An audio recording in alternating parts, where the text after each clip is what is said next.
నమస్కారం, welcome to I dream. ధర్మ మార్గం విత్ విజిత కార్యక్రమానికి స్వాగతం.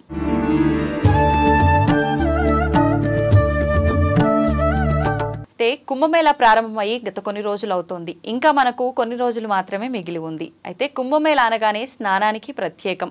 మనకున్న పాపాలన్నీ తొలగిపోయి ఆ నదిలో గనక స్నానం చేసి వస్తే పుణ్యం లభిస్తుంది అని చెప్పి, పాపాలన్నీ తొలగిపోతాయని చెప్పి మనందరం కూడా నమ్ముతూ ఉంటాం. మరి అటువంటి స్నానం ఆచరించడానికి వెళ్ళాలన్న ఆలోచన ప్రతి ఒక్కరికి ఉంటుంది. కానీ కొంతమందికి వీలు కుదరకపోవచ్చు, కొంతమందికి కొన్ని కారణాల వల్ల వెళ్ళలేకపోవచ్చు. అటువంటి వారు ఇబ్బంది పడుతూ ఉంటారు, బాధపడుతూ ఉంటారు. అరే మేము వెళ్ళలేకపోయామే, అటువంటి ఫలితం మేము ఏ విధంగా పొందగలుగుతాము అనే ఆలోచన చేస్తూ ఉంటారు. అటువంటి వారి కోసమే ఇప్పుడు ఒక మంచి విషయాన్ని తెలియజేయబోతున్నాము. గురుగారితో మాట్లాడి ప్రస్తుతం నాతో పాటు ఉన్నారు ప్రముఖ జ్యోతిష్య పండితులు బ్రహ్మశ్రీ నందిబట్ల శ్రీహరి శర్మ గారు. ఇప్పుడు వారితో మాట్లాడి ఆ విధానం ఏంటో తెలుసుకుందాం. నమస్కారం గురుగారు. వాగర్థావివ సంపృక్తౌ వాగర్థ ప్రతిపత్తయే జగతః పితరౌ వందే పార్వతీ పరమేశ్వరౌ. సదాశివసమారంభాం శంకరాచార్య మధ్యమాం అస్మదాచార్య పర్యంతం వందే గురు పరంపరాం. ఆదిత్యాయ చ సోమాయ మంగళాయ బుధాయ చ గురుశుక్ర శనిభ్యశ్చ రాహవే కేతవే నమః. శృంగేరి జగద్గురు పీఠాధిపతులకి, కంచి పీఠాధిపతులకి నమస్కారములు తెలియజేసుకుంటూ కార్యక్రమాన్ని ప్రారంభిద్దాం. గురుగారు, కుంభమేళా ప్రారంభమై కొన్ని రోజులు అవుతోంది. మనకి ఇంకా కొన్ని రోజులు మాత్రమే మిగిలి ఉంది. అయితే మనం ఇప్పటి వరకు చూస్తుంటే కొన్ని ప్రత్యేకమైన రోజులు అనేది విశేషంగా ఈ రోజున కనుక చేస్తే మంచి ఫలితం లభిస్తుంది. అలాంటి తిథులు కొన్ని మనం మాట్లాడుకున్నాం. ఇంకా ఇప్పుడు మిగిలిన రోజుల్లో ఎటువంటి ఉన్నాయి ముఖ్యమైన రోజులు స్నానానికి సంబంధించినవి తెలియజేయండి. మనకు అమృత స్నానములు అని అంటారు. ఈ కుంభమేళా జరుగుతున్నటువంటి రోజుల్లో గ్రహ సంచార గతులను బట్టి ఈ అమృత స్నానాలు అంటే ఎక్కడో అంతరిక్షంలో తిరుగుతున్నటువంటి గ్రహాల యొక్క కదలికలు, స్థితిగతుల వలన కొంత ప్రయోజనం అనేటువంటిది, కాస్మిక్ ఎనర్జీ అనేటువంటిది ఉత్పన్నమవుతుంది, అంటే ప్రొడ్యూస్ అవుతుంది. ఆ ప్రొడ్యూస్ అయినటువంటి కాస్మిక్ ఎనర్జీ భూలోకంలో ప్రసరింపజరిగి ఆ విధంగా ఎక్కడ నిక్షిప్తమవుతుంది, అది నీరుని దేవతాశక్తి. ఎప్పుడైనా గుర్తుపెట్టుకోండి, దేవతాశక్తి అనేటువంటిది ఎప్పుడు కూడా నీటినే ఆశ్రయిస్తుంది. అందుకనే ఇప్పుడు మనము ఏ దేవుడినంటే, అమ్మవారినంటే చక్కగా మనం ఫోటోలు పెట్టుకొని ఆ రూపాన్ని పెట్టుకొని చూస్తున్నాం. కానీ పూర్వకాలంలో ఏ దేవుడి పూజ అయినా కానీ కలశంలో నీటిలోనే ఆవాహన చేసేవాళ్ళు. దేవతా చిత్రపటాలు లేవప్పుడు, విగ్రహాలు ఉన్నాయి దేవాలయంలో, మరి ఇంట్లో చేసుకుంటే కలశములోనే ఆవాహన చేసేవారు. కలశంలో ఎందుకు ఆవాహన చేస్తారంటే దేవుడు అనేటువంటిది దేవతాశక్తి, నీరు దేవతాశక్తిని గ్రహిస్తుంది. అందుకనే కలశంలో నీటితో ఆవాహన చేసేది. అందుకనే మీకు చూడండి, దేవతా పూజలు ఎక్కడ జరుగుతాయో, ఏ ప్రదేశంలో ఎక్కువగా దేవతా పూజలు జరుగుతుంటాయో, ఏ ప్రదేశంలోనైతే దేవతాశక్తి ఉంటుందో అక్కడ నదులు, సరస్సులు, చెరువులు, తటాకములు, మళ్ళీ సముద్రములు ఉంటాయి. అష్టాదశ శక్తిపీఠాలు చూసుకోండి, ప్రతి దగ్గర ఒక నది ఉంటుంది. జ్యోతిర్లింగాలు చూసుకోండి, అక్కడ నది ఉంటుంది. ఆఖరికి దేవతాశక్తిని గ్రహించేది నీరు కాబట్టి ప్రతి ఊళ్ళో దేవాలయంలో ఉన్న ఆ కోనేరు లాంటిది పెడతారుగా. ఎందుకని? కారణం ఇదే. కాబట్టి అంతటి గ్రహాలు, అంతరిక్షంలో ఉన్నటువంటి గ్రహాల యొక్క కాస్మిక్ ఎనర్జీ ఏదైతే ఉంటుందో ఆ ఎనర్జీని గ్రహించేది నీరు కాబట్టి ఆ నీటిలోకి వెళ్ళినటువంటి మానవులు పవిత్రులవుతారు, ఆ కాస్మిక్ ఎనర్జీని తీసుకోగలుగుతారు. అందుకే అనారోగ్యంలో ఉన్న వాళ్ళకి రోగములు మారిపోతాయి. నెగిటివ్ ఎనర్జీ పక్కన పెట్టుకున్న తర్వాత మీరు బంగారం మీద కూర్చున్న అది నల్ల బంగారం అయిపోతుంది. ఆ నెగిటివ్ ఎనర్జీని కూడా నీటిలో స్నానం ఆచరించిన తర్వాత పాజిటివ్ ఎనర్జీ మనకు వచ్చి నెగిటివ్ ఎనర్జీ పోతుంది. అందుకోసం స్నానం ఆచరించమన్నారు. ప్రత్యేకించి కొన్ని పుణ్య దినాలు ఏవైతే ఉంటాయో, రోజులు, అమృత రోజులు, ఆ అమృత రోజుల్లో స్నానం ఆచరిస్తే ఆ విధంగా వారికి కలుగుతుంది, మంచి కలుగుతుంది. ఇప్పుడు మనకింకా ఇప్పుడు ప్రస్తుతం మనం ఇప్పుడు వీడియో చేస్తున్నటువంటి సమయాన్ని నుంచి ఎప్పటి వరకు ఉంది? శివరాత్రి 26వ తారీఖు వరకు ఉన్నాయి. ఎప్పటి వరకు ఉన్నటువంటి అమృత స్నానంలు ఏమేంటయ్యానంటే, ఒకటి భీష్మ ఏకాదశి, ఆదివారంతో కూడుకున్నటువంటి ద్వాదశి, భీష్మ ద్వాదశి కూడా అమృత స్నానమే. తదనంతరం మహాశివరాత్రి రోజున అమావాస్య కలిసినటువంటిది. కాబట్టి ఆ రోజున ఎవరైతే స్నానం ఆచరిస్తారో వారికి ఆ కుంభమేళాలో, ప్రయాగ క్షేత్రములో 3 నదులు కలిసే త్రివేణి సంగమంలో ఎవరైతే స్నానం ఆచరిస్తారో వారికి గత జన్మ కర్మ దోషములు తొలగిపోతాయి. అసలు మాఘ పురాణంలో ఏం చెప్పబడి ఉందంటే కనీసము మాఘమాసంలో ఒక్కరోజైనా కానీ గంగా నదిలో స్నానం ఆచరించమని చెప్పబడి ఉంది. లేదా ప్రయాగలోనైనా కానీ ఆచరిస్తే ఇంకా విశేషం. ఎలాగూ మనకి ఈసారి కుంభమేళా కూడా కలిసి వచ్చింది కాబట్టి ఇది ఇంకా విశేషం. అయితే ఇప్పుడు స్నానం ఆచరిస్తేనే విశేషం అని చెప్పుకున్నాం. మనం వెళ్ళి మామూలుగా స్నానం ఆచరిస్తేనే సరిపోతుందా, లేదంటే ఆచరించేటప్పుడు కూడా ఏదైనా విధానాలు ఆచరించాల్సి ఉంటుందంటారా? ఇప్పుడు మనకు కావాల్సినటువంటిది ఏంటంటేనమ్మా, స్నాన విధానం తెలుసుకోవాలి. టీ అందరూ ప్రిపేర్ చేస్తారు, ఒక్కొక్కరిది చేతి మించి వచ్చేది ఒక్కొక్క రకంగా ఉంటుంది. ఎక్స్పర్ట్ చాలా చక్కగా టీ చేస్తాడు కదా, అంతే అండి. అట్లాగే విధి విధానం, స్నానం ఆచరించడం అందరూ చేస్తారు, కానీ విధి విధానముగా ఆచరించకపోతే దేవతా అనుగ్రహం పక్కకు పెట్టండి, దేవతా ఆగ్రహానికి గురవుతాం. ఎందుకనంటే చాలామంది చేసేటువంటి కామన్ మిస్టేక్ అంటే ప్రేక్షకులు కూడా తెలియక చేస్తుంటారు. తెలిసి చేసినా తెలియక చేసినా, తెలిసి ముట్టుకున్నా తెలియక ముట్టుకున్నా కరెంట్ షాకే. అడే వీడు తెలియదు ముట్టుకున్నాడు అని చెప్పి చల్లగా ఉండదు, తెలిసి ముట్టుకున్నాడని చెప్పి షాక్ కొట్టదు. కాబట్టి నది స్నానం ఆచరించేటప్పుడు నది స్నాన తీర్థ స్నాన విధి అని ఒకటి మనకు ధర్మశాస్త్రంలో ఉంది. కాబట్టి అది అందరూ ఆచరించాల్సిందే. కానీ చాలామంది తెలియక, కొంతమంది తెలిసి కూడా, కొంతమంది 100కి 98% తెలియక, తెలిసి కొంతమంది చేస్తుంటారు. ఏం తప్పులంటే పొద్దున్నే లేవగానే చక్కగా బ్రష్ చేసేసుకొని ఆ బట్టలు వేసేసుకొని ఇంత బయట ఒక టీ తాగి అక్కడికి వెళ్ళిపోయి స్నానం ఆచరిస్తుంటారు. అంతేనా? అంతే. అది ఎంతటి పాపం అంటే, ఇప్పుడు మనము దేవుడికి పూజ చేసి పెట్టిన పూలే తెల్లారు లేవగానే మళ్ళీ పూజ చేసేటప్పుడు కొత్త పూలు పెడతాం, నిర్మాల్యము అని అంటారు.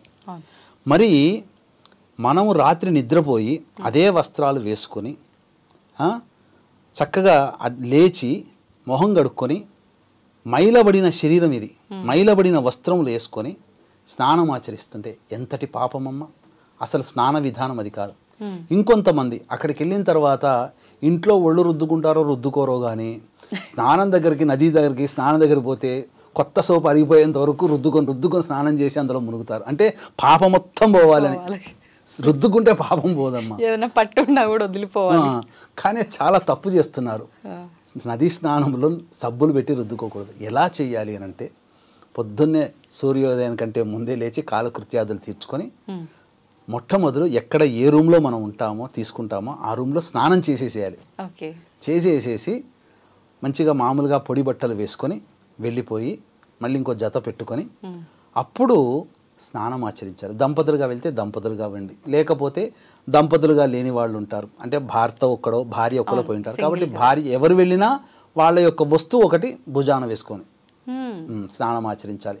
భార్య అనుకోండి ఏదైనా ఆమెకు సంబంధించిన వస్తువు భుజాన వేసుకోవడం, అలా వేసుకొని భార్య వెళ్తే భర్త వస్తువు వేసుకొని స్నానం ఆచరించాలి. స్నానం ఆచరించేటప్పుడు ఉదయిస్తున్నటువంటి సూర్యుడికి కానీ లేకపోతే సూర్యోదయం అయిపోతే సూర్యోదయం ఇంకా తూర్పు వైపు నమస్కారం చేసుకొని అక్కడ ప్రయాగ సంబంధించినటువంటి సంకల్పం ఉంటుంది.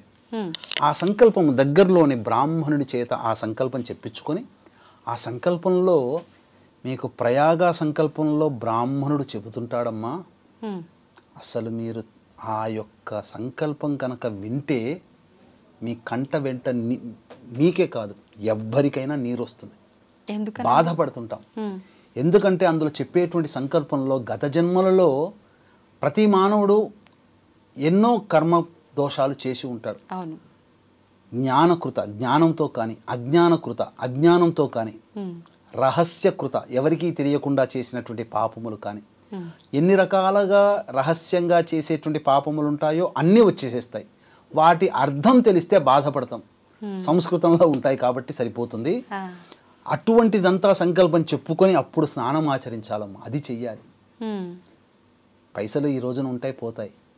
ఆ సంకల్పం చెప్పినటువంటి బ్రాహ్మడికి ఎంతో దక్షిణ ఇచ్చి అక్కడ కూర్చొని సంకల్పం చెప్పించుకోండి అమ్మా. చెప్పించుకొని అక్కడ ఆ విధంగా స్నానం ఆచరించండి. ఒక పర్పస్తో వెళ్తున్నారు మీరు, స్నానం చేయడానికి వెళ్ళట్లా.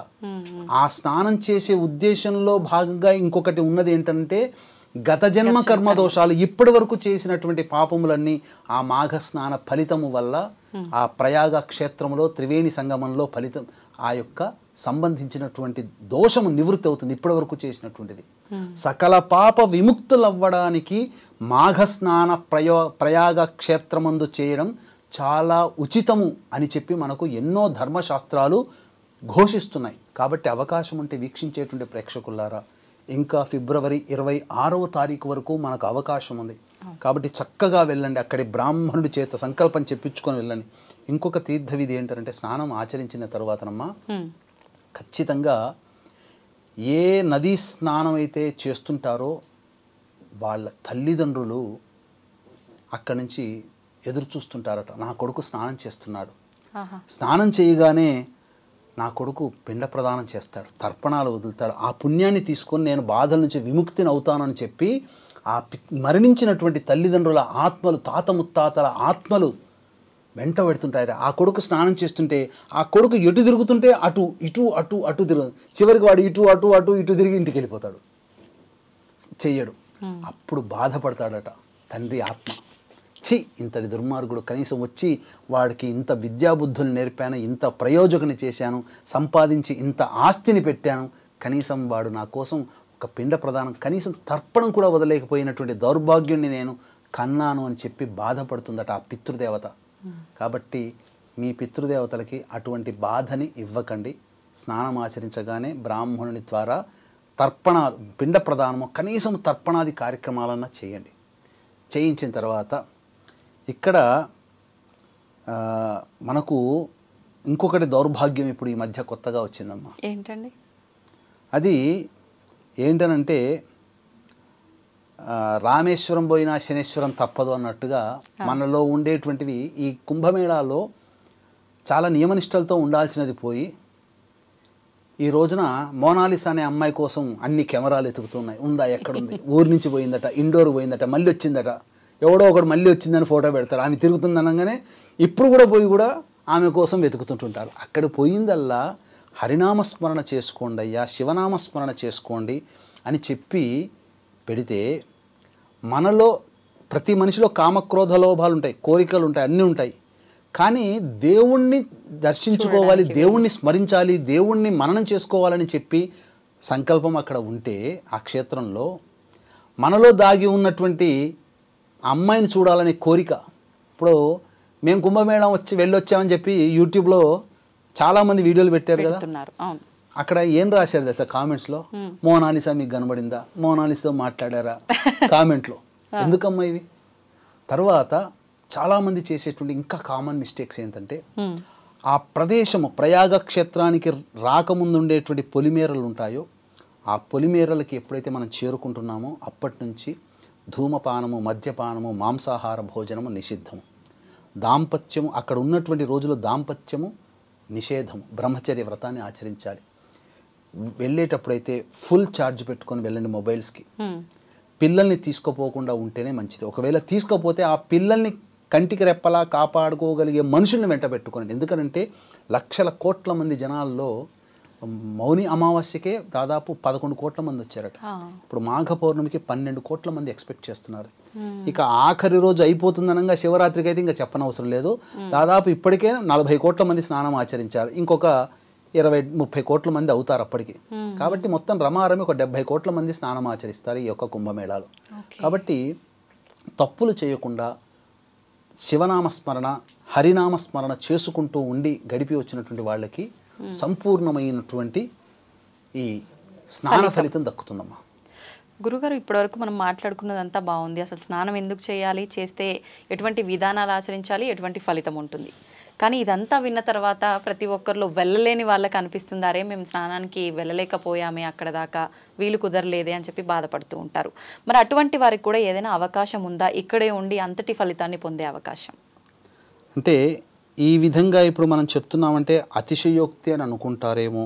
ఎందుకనంటే కష్టపడి డబ్బులు ఖర్చు పెట్టుకొని, శరీరాన్ని కష్టపెట్టుకొని, మనస్సుని ఆతృతతో ఎంతో భక్తి పార్వశ్యంతో వెళ్ళి స్నానం ఆచరిస్తే వచ్చే ఫలితము కాళ్ళు కదలకుండా, చెయ్యి కదలకుండా హాయిగా ఇంట్లో కూర్చొని స్నానం ఆచరిస్తే వచ్చేస్తుంది అని అనుకోవడం అతిశయోక్తి. కానీ ఇక్కడ కొంత అటువంటి వాళ్ళకి కూడా కొంత పరిహారం అనేటువంటిది కొంత ఉంది. ఏంటంటే చక్కగా ఆ విధంగా స్నానం ఆచరించలేకపోయినా వెళ్ళలేకపోయినా కొద్దిలో గనక చేసినట్లయితే ఇంట్లో ఉండి ఇప్పుడు మనం చెప్పుకోబోయేటువంటిది చాలా కాన్సన్ట్రేషన్తో శ్రద్ధగా భక్తితో గనక చేస్తే అందులో ఒక 25% ఫలితం అన్న పొందుతామమ్మా. దీనికి ఎందుకనంటే ఒక చిన్న కథ చెబుతాను. ఒక వ్యాపారవేత్త వ్యాపారాలు చేసుకుంటూ ఉండి ఒక ఊళ్ళోకి వెళ్తాడు. నిర్మానుష్యం ఒక పాడుబడిన దేవాలయంలోకి వెళ్తాడు, భోజనం చేస్తాడు. రాత్రంతా చూస్తుంటాడు, అయ్యో ఇదంతా పాడుబడిపోయింది, నిజంగా నేను వ్యాపారం చేసుకుంటున్నాను, ఆ వ్యాపారంలో కనుక నాకు లాభాలు వస్తే ఖచ్చితంగా నేను ఈ దేవాలయాన్ని బాగు చేస్తాను అని చెప్పి సంకల్పం చేసుకొని అనుకుంటాడు. అది నిజంగా కలలోకి వచ్చి ఆ కలలో తాను ఈ గుడిని బాగుపరిచినట్టుగా కలలోకి వస్తుంది. అంటే అదే ఆలోచనతో ఉన్నాడు కాబట్టి, ఉన్నాడనో లేకపోతే ఏదో మొత్తానికైతే ఆ కలలో ఆ గుడిని బాగు చేసినట్టుగా డబ్బుతో తన స్వహస్తాలతో చేసినట్టుగా కలకంటాడు. తర్వాత కొంతకాలం అయిపోయిన తర్వాత వ్యాపారం మంచిగా జరిగింది, ఇంకా నేను వేరే వ్యాపారం చేద్దాం అనుకుంటున్నానని చెప్పి జ్యోతిష్యుడి దగ్గరికి వెళ్తాడు. జ్యోతిష్యుడు జాతకాన్ని చూసి ఆశ్చర్యపోతాడు. ఏమయ్యా, అసలు నువ్వు ఇప్పటికే చచ్చిపోవాలి కదా, మరణించాలి కదా, నీవు బతికుండడానికి నువ్వేమన్నా పూజలు ఏమైనా చేసావా, ఏమన్నా గొప్పది ఏదైనా కార్యక్రమం చేసావా అంటే ఏమి చేయలేదండి, నేను పూజలు ఏం చేయలేదు, జపాలు ఏం చేయలేదు. పోనీ నువ్వేదైనా దేవాలయాన్ని ప్రతిష్ఠ చేసావా అని అడుగుతాడు. అంటే అదేం లేదు, కానీ నాకు పలానా చోటికి వెళ్ళిన అదంతా చెప్తాడు. అది కారణమయ్యా, నువ్వు కలగన్నావు, కానీ ఆ చిన్న దాని వల్లనైనా కానీ శివానుగ్రహం కలిగి, శివలింగ దేవాలయం అది, శివలింగ ప్రతిష్ఠ జరిగితేనే అతనికి మరణం నుంచి విముక్తి, గండం నుంచి విముక్తి. అది కళ రూపంలో కన్నాడు కాబట్టి ఆ గండం దోషం పోయింది, కళల వల్ల కూడా. అందుకనే ఇది మనం దీన్ని వృత్తాంతాన్ని బేస్ చేసుకుంటే ఇప్పుడు మనం చెప్పుకోబోయేటువంటి పరిహారము చాలా చిన్నది, ఖర్చు లేనటువంటిది, ప్రతిరోజు ఆచరించవచ్చు. అది గనక చేసినట్లయితే ఖచ్చితంగా ఆ కుంభమేళాకి వెళ్ళి స్నానం చేసిన దాంట్లో కనీసం ఒక 25 పావులు ఎత్తైనా మనం ఫలితాన్ని పొందుతాం. వీక్షించేటువంటి ప్రేక్షకులకి గమనిక, ఈ యొక్క మాఘ పౌర్ణమి సందర్భంగా జాతకరీత్యా కలుగు విద్య, వివాహ, ఉద్యోగ, దాంపత్య, సంతాన, అనారోగ్య సమస్యల నివారణకి, అలాగే ఇప్పుడు సమస్యలు ఎదుర్కొంటున్నామంటే అవి గత జన్మ కర్మదోషాలు కావున గత జన్మ కర్మదోష నివారణ తిల హోమాలు, అలాగే 2025వ సంవత్సరం శని దోషము అన్ని రాశుల వారికి ఉంటుంది కావున శని దోష నివారణ హోమాలు పర్ హెడ్ 2100 రూపాయలకి చేయించడం జరుగుతుంది. అవకాశం ఉన్న వాళ్ళు కార్యక్రమ తదనంతరం కాంటాక్ట్ చేసి గోత్రనామాలు నమోదు చేసుకోవచ్చు. ఏమా పరిహారము అని అంటే, పచారి పూజా స్టోర్స్లో కానీ లేదా ఎవరింట్లోనైనా కానీ గంగా జలం ఉంటుంది. ఆ గంగా జలాన్ని ప్రతిరోజు కూడా స్నానం చేసేటువంటి బకెట్ నీటిలో 3 చుక్కలు వేసుకొని తూర్పు వైపు నమస్కారం చేసుకొని ముందు రోజు, ప్రతిరోజు స్నానం చేస్తారు కదా, స్నానం కంటే ముందు రోజు ఇప్పుడు అన్ని విజువల్స్ వచ్చేసేసాయి, ఎంతోమంది పెట్టారు కదా, ఆ గంగా, అక్కడ ఉన్నటువంటి పరిసర ప్రాంతాలు, ఆ అఘోరాలు, ఆ నదులలో స్నానం ఆచరిస్తున్నటువంటి మానవులు, సంకల్పం చేసుకున్నటువంటి మానవులు, ఇలా అనేకమైన విజువల్స్ కనబడతాయి కదమ్మా. ఆ విజువల్స్ అన్నీ చూడాలి, మనస్సులో పెట్టుకోవాలి. స్నానం ఆచరించడానికంటే ముందు తూర్పు వైపున నమస్కారం చేసుకొని, అన్నిటికంటే వేగంగా ప్రయాణించేది మనస్సే. మూసుకొని నేను ప్రయాగంలో ఉండాలి అనుకుంటే ప్రయాగంలో ఉండిపోతుంది. మన మనస్సుని అక్కడికి పంపించడం, ఆ యొక్క విజువల్స్ ఏవైతే చూసామో ఆ విజువల్స్ అన్నీ ఊహించుకుంటూ, ఆ విజువల్స్లో అక్కడ ఉన్నటువంటి మనుషుల్లో కూడా నేను ఒక భాగస్తుని, నేను కూడా వెళ్ళాను, అలా నదీ తీరంలో నడుచుకుంటూ వెళ్ళాను, ఉదయిస్తున్నటువంటి సూర్యుడికి నమస్కారం చేశాను, సశరీరముగా 3 మునకలు వేశానని చెప్పి భావన చేసుకొని వచ్చి ఆ విధంగా మనస్సును చేసుకొని గంగేచ యమునే కృష్ణ గోదావరి సరస్వతి నర్మదే సింధు కావేరి జలేస్మిన్ సన్నిధిం కురు అని చెప్పి ఆ యొక్క బకెట్లో ఉన్నటువంటి నీటిని స్నానం ఆచరిస్తే చాలమ్మా, చాలు. ఇంతకంటే ఈ ఒక్క చెయ్యండి, తప్పకుండా ఆ యొక్క స్నాన ఫలితం మనకు వచ్చి తీరుతుంది. ఈ విధంగా చేసిన తర్వాత ఖచ్చితంగా చాలామంది జీవితాల్లో గంగ, ప్రయాగ నుంచి ఉన్నటువంటి గంగ మీ ఇంటికి వస్తుంది. ఎవరో ఒకరు తీసుకొచ్చి మేము స్నానం చేయడానికి వెళ్ళాము, ఇగో గంగ తీసుకోండి అని చెప్పి ఇచ్చిపోతారు. నిజంగా అట్లా ఎవరైనా తీసుకొచ్చి ఇచ్చిన వాటర్ ఉంటే గనక అవి నెత్తిన చల్లుకొని నమస్కారం చేసుకున్న ఆ ఫలితం చాలా ఉంటుందా? స్నానం చేసిన ఫలితం ఆ విధంగా స్నానం అక్కడ ప్రతిరోజు మనం వెళ్ళలేకపోయినా ఆ గంగా క్షేత్రంలో ఆ ప్రయాగ క్షేత్రంలో ఉన్నట్టుగా భావన చేసుకుంటూ స్నానం ఆచరించాలమ్మా చాలు. నిజంగా చాలా మంచి విధానాన్ని తెలియజేశారు గురుగారు. మనం ఒక్కొక్కసారి నిజంగానే ఇలా కొన్ని ఊహించుకుంటూ ఉంటాము. నిజంగా అక్కడికి వెళ్ళాను, ఇక్కడికి వెళ్ళాను, అది కళ రూపంలో కావచ్చు, మనం నిజంగా స్పృహలో ఉన్నప్పుడైనా నిజంగా అలా ఒక విజువల్ ఇమాజిన్ చేసుకొని మనం అక్కడికే వెళ్ళాము అని నమస్కారం చేసుకొని సంకల్పం చేసుకుంటే కూడా అంతే ఫలితం ఉంటుంది. అంటే ఇంకా ముఖ్యంగా చెప్పాలంటే చాలా మంది ఇప్పుడు ఉన్నటువంటి క్రౌడ్ రీత్యా వెళ్ళలేకపోతున్నారు. అవును. అలాగే కొంతమంది టికెట్ క్యాన్సిల్ చేసుకున్న వాళ్ళు ఉన్నారు, కొంతమందికి కోరిక ఉంటుంది వెళ్ళలేకపోతున్నారు. అటువంటి వాళ్ళు ఈ విధంగానైనా చేసిన మనస్సే ప్రధానం కదమ్మా అన్నిటికంటే. ఇప్పుడు పంచభక్ష పర్వణాలు తినాలని అంటే ఒక పాయసం తిన్నా చాలు ఆ ఫలితం వస్తుంది. అప్పుడు అందరూ కుటుంబ సభ్యుల్లో అందరూ మనల్ని ప్రేమించాలని లేకపోయినా ఒక్కడు ప్రేమించినా చాలు, ఆ తృప్తి చాలు. అలాగే మనం వెళ్ళలేకపోయినా ఆ విధంగా వెళ్ళాననే భావన పెట్టుకొని స్నానం ఆచరిస్తే ఎక్కడో లేడు భగవంతుడు, అన్ని చోట్ల ఉన్నాడు, అంతా గంగే. ఈ మాఘమాసం అంతా అన్ని నదుల్లో గంగ ప్రవహిస్తుంది. కాబట్టి ఈ విధానాన్ని పాటిస్తే చాలమ్మా. ధన్యవాదాలు గురుగారు. సర్వం శ్రీ ఉమామహేశ్వర పరబ్రహ్మార్పణమస్తు. గురుగారు, మాఘమాసం అంటేనే ఎన్నో విశేషాలకు చాలా ప్రసిద్ధి చెందిన మాసంగా చెప్పుకుంటాం. కానీ ముఖ్యంగా మాఘమాసంలో వచ్చే మాఘ పౌర్ణమి రోజు దానాలు చేయడం విశేషం అని చెప్పి మాట్లాడుకుంటూ ఉంటాం. ప్రత్యేకించి ఆ దానాల్లో కూడా కొంతమందికి ప్రత్యేకంగా నిర్దిష్టమైంది అని చెప్పి నేను విన్నంత వరకు ఏంటంటే సంతానం లేనివారు, ప్రత్యేకించి మగపిల్లలకు ఏదైనా గండాలు ఇలాంటివి ఉన్నవాళ్ళు ఆ రోజున కనుక కొన్ని రకాల వస్తువులు దానం చేస్తే అటువంటి దోషాలు ఏమైనా ఉంటే తొలగిపోతాయి అని చెప్పి, ఇది నిజమేనా? నిజంగా ఆ రోజున వాళ్ళు ఎటువంటి దానాలు చేస్తే దాని నుంచి బయటపడతారు? వాస్తవం. ఎందుకనంటే ఇప్పుడున్నటువంటి ప్రస్తుత పరిస్థితిలో చాలామందికి సంతానం కలగట్లేదు. అదొకటి. సంతానాన్ని ఇచ్చేవాడు ఎవరు? విష్ణువే. అంటే మిగతా దేవతలు కూడా ఇస్తారు, కానీ సంతానాన్ని పొందాలి అని అంటే రావి చెట్టు చుట్టూ నారాయణాయ నమః అంటూ 27 ప్రదక్షిణలు చేసి ప్రతిరోజు విష్ణు సహస్రనామ పారాయణం చేస్తే తప్పకుండా 108 రోజుల కల్లా అమ్మాయి గర్భవతి అవుతుంది. తండ్రి ఆ అబ్బాయి కూడా సంతానవంతుడు అవుతాడు. ఇద్దరూ చేయాలి, భార్యాభర్తలు. అయితే మనకు అనేక పురాణాలు ఉన్నాయమ్మా, అష్టాదశ పురాణాలు, అలాగే సంబంధించినటువంటి అనేక ఉపాఖ్యానాలు కూడా ఉన్నాయి. ఎన్నో మానవుడు తరించడానికి ఎన్నెన్నో పరిహార క్రియలు అనేటువంటివి ఉన్నాయి. ఇప్పుడు మనం చెప్పుకోబోయేది అటువంటిది ఏంటంటే సంతానాన్ని పొందడం కోసం ఒకటి మగపిల్లలున్నటువంటి తల్లిదండ్రులు ఖచ్చితంగా చేయాల్సినటువంటి దానము మాఘ పౌర్ణమి నాడు మాత్రమే చేయమని శాస్త్రం చెప్పబడి ఉంది.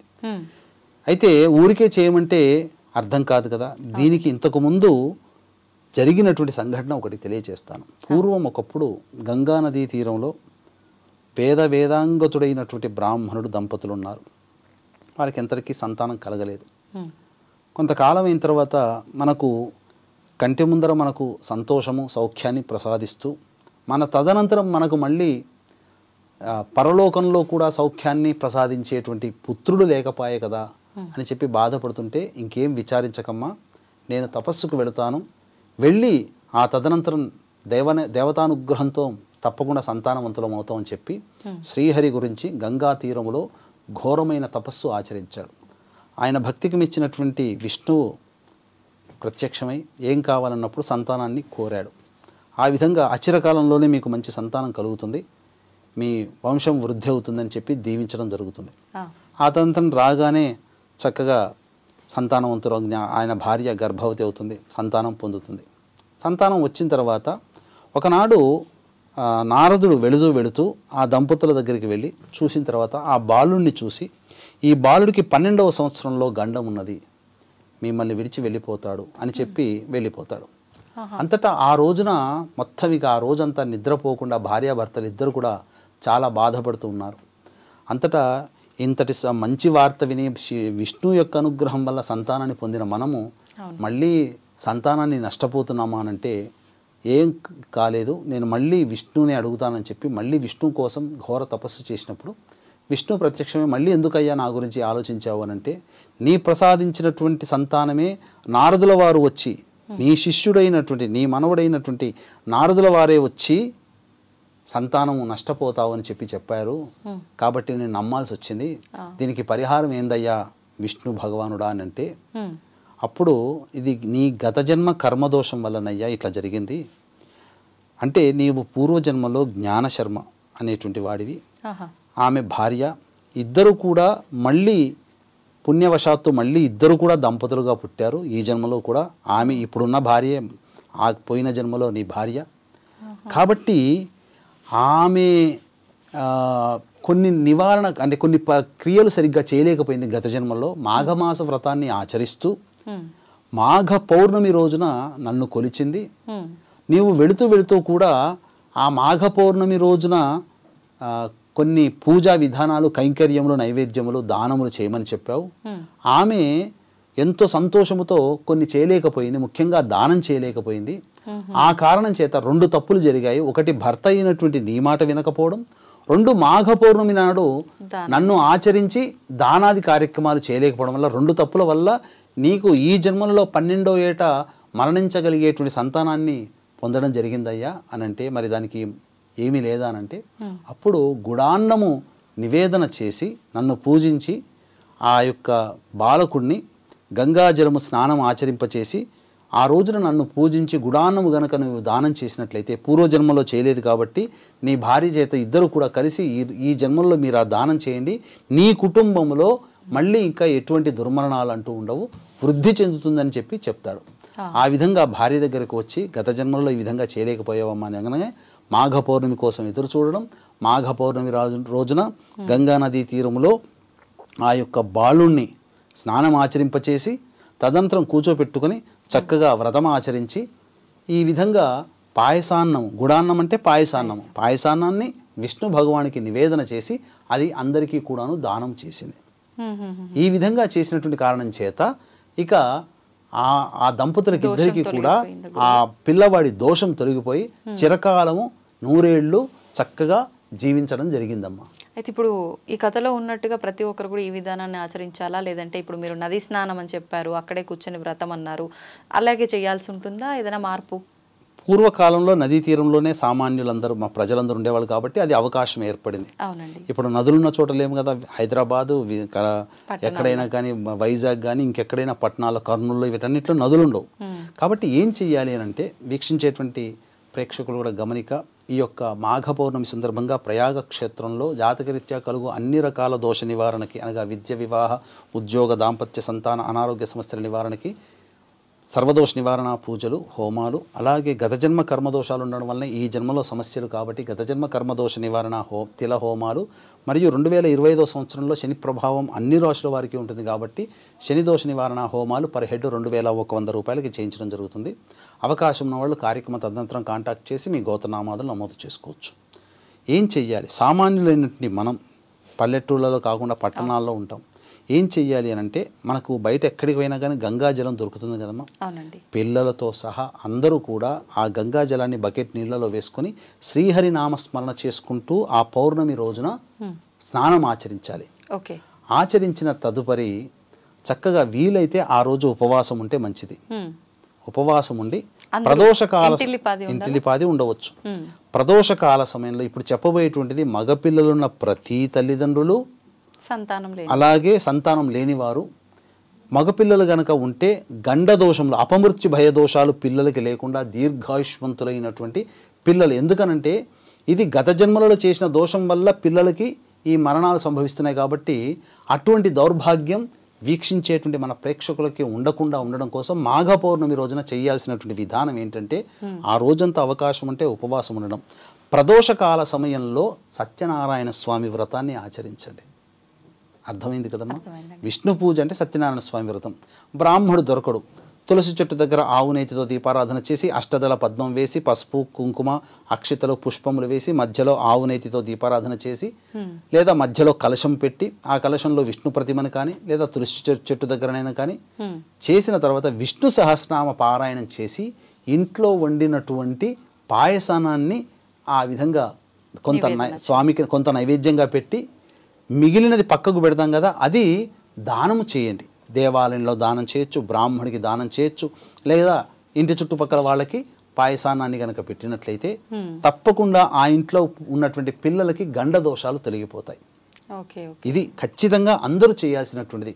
ఇందులో పెద్ద పోయే ఖర్చే ఉందమ్మా. అవును. మనం ఎట్లాగో పూజ చేసుకుంటాం, పౌర్ణమి రోజున విశేషంగా ఆ రోజున చేసుకోండి. ఇప్పుడు ఆలయానికి అది ప్రసాదంగా తీసుకెళ్లి అక్కడ అందరికి పంచిపెట్టచ్చు, తప్పేమీ లేదమ్మా. మొత్తానికి ఇటువంటి విధానాన్ని ఆ రోజు గనక ఆచరిస్తే ఏమన్నా మనకు తెలిసి తెలియక పిల్లలకి ఏమైనా దోషాలు మనకు తెలియదు కదమ్మా, మనకు తెలియదు కదా. ఇప్పుడు వాళ్ళ జాతకం ప్రకారము వాళ్ళు ఉంటారు. ఇప్పుడు అక్కడ కథలో కూడా ఏంటి, ఇది నారదుడు విష్ణువు సంవాదం జరిగినటువంటిది. విష్ణువు నారదుడు ఉన్నాడు అని అంటే అది ఖచ్చితంగా అది కథ కాదు, చరిత్ర. అంటే జరిగింది, మనకు తెలియచేయడం కోసం కథ రూపంలో తెలియచేశారు. కాబట్టి అది వాస్తవానికి జరిగినటువంటి ఘటన. కాబట్టి ఇప్పుడు తల్లిదండ్రులుగా ఉన్నటువంటి పిల్లలు, వాళ్ళ పిల్లలు ఎవరైనా వాళ్ళ పిల్లలు ఆరోగ్యంగా ఉండాలి, నిండు నూరేళ్ళు, ఎటువంటి గండదోషాలు, అసలు జ్వరం వస్తేనే తట్టుకోలేరమ్మా. ఆడుకుంటుంటే కింద పడి దెబ్బ తగిలి రక్తం కారితేనే తట్టుకోలేము, గీరుకుంటేనే తట్టుకోలేము. అటువంటిది గండములు ఉన్నాయంటే తట్టుకోగలుగుతారా ఏ తల్లిదండ్రులైనా? కాబట్టి అవి ఉన్నాయో లేవో మనకు తెలియదు, జాతకంలో మనం చూసుకోలేము. అయితే ఆ దోషం పోతుంది కదా, సాక్షాత్తు విష్ణువే కదా చెప్పింది. అందులో మాఘమాసంలో మాఘ పౌర్ణమి రోజునే చెయ్యాలన్నటువంటి పూజా నియమం ఇది. మళ్ళీ వచ్చే సంవత్సరం దాకా చూడాలి. కాబట్టి ఇప్పుడు చేసుకుంటే తప్పేముంది, ఇంట్లో పూజ చేసుకోలేమా? ఆ మాత్రం ఒక అరగంట గంట కేటాయించుకోలేమా? ఇప్పుడు మగపిల్లలు అన్నారు, అది ఓన్లీ అంటే వివాహం కాని వాళ్ళ విషయంలోనే, వివాహం అయిన వాళ్ళ పిల్లలకు సంబంధించిన తల్లిదండ్రులు కూడా చేసుకోవచ్చు? తల్లిదండ్రులు ఎవరైనా చేసుకోవచ్చు. మగపిల్లలు అన్న తర్వాత గండదోషములు, మానవుడికి గండదోషాలు చెప్తానమ్మా, 8, 16, 24, 32 సంవత్సరాల వరకు గండదోషములు ఉంటాయి. బాలారిష్ట దోషములు అని అంటారు. ఇవన్నీ అల్పాయుష్ని సూచిస్తాయి. కాబట్టి 32 ఏళ్ల పిల్లల వరకు ఉన్నటువంటి వాళ్ళందరూ కూడా ఆచరించదగినటువంటిది. ఏముందమ్మా ఇందులో పైసా ఖర్చు అయ్యేది ఏముంది చెప్పండి? మన భక్తిని మనం చూపించుకోలేమా? మన ఫ్రెండ్స్ 10 మంది 2-3 వస్తే వాళ్ళు ఎవరు వచ్చారో వాళ్ళకి ఇష్టమైన వంటకం ఏం చెయ్యాలని చెప్పి వాళ్ళు మెచ్చుకోవడం కోసం హడావిడి చేసి గొప్పగా వంటకాలు పెడుతుంటామే. మరి జీవితాన్ని ఇచ్చినటువంటి వాడు, అన్ని నడిపించేటువంటి ఆ పరమాత్ముడి కోసం ఈ చిన్న పని, పరమాత్ముని పక్కకు పెట్టిన మన కడుపున పుట్టిన సంతానం కోసం చేసుకోలేమా? అంత దౌర్భాగ్యమైన స్థితిలో అయితే మనం లేం కదా. కాబట్టి మన మాట విని ఖచ్చితంగా అందరూ కూడా ఈ యొక్క నియమాన్ని ఆచరించి, తద్వారా వాళ్ళకి కలిగినటువంటిది ఏంటనంటే అనుభవైక్య నైవేద్యం అని చెప్పి కృష్ణ భగవానుడు అన్నాడు. అనుభవిస్తేనే అది తెలుస్తుంది, తింటేనే రుచి తెలుస్తుంది. అలాగే చేసిన తర్వాత సమస్యలు వస్తాయి కదా, ఆ సమస్యల నుంచి పిల్లలు బయటపడ్డప్పుడు ఆ రోజున మాఘ పౌర్ణమి రోజున పలానా విజిత, పలానా శ్రీహరి శర్మ గారి సంవాదంలో విన్నటువంటి విధానమును మనం ఆచరించాము. కాబట్టి ఈనాడు అధిక కష్టములు పడకుండా, నష్టములు పడకుండా మన సంతానం మన కంటి ముందర సంతోషంగా ఉన్నాము అనంటే ఆ రోజున మనం చేసింది అని చెప్పి ఆ రోజున విష్ణువుకి మళ్ళీ ఇంకొకసారి థ్యాంక్స్ చెప్పుకుంటారు. అవును, నిజంగా చాలా మంచి విధానాన్ని తెలియజేశారు గురువుగారు. ధన్యవాదాలు. సర్వం శ్రీ ఉమామహేశ్వర పరబ్రహ్మార్పణమస్తు.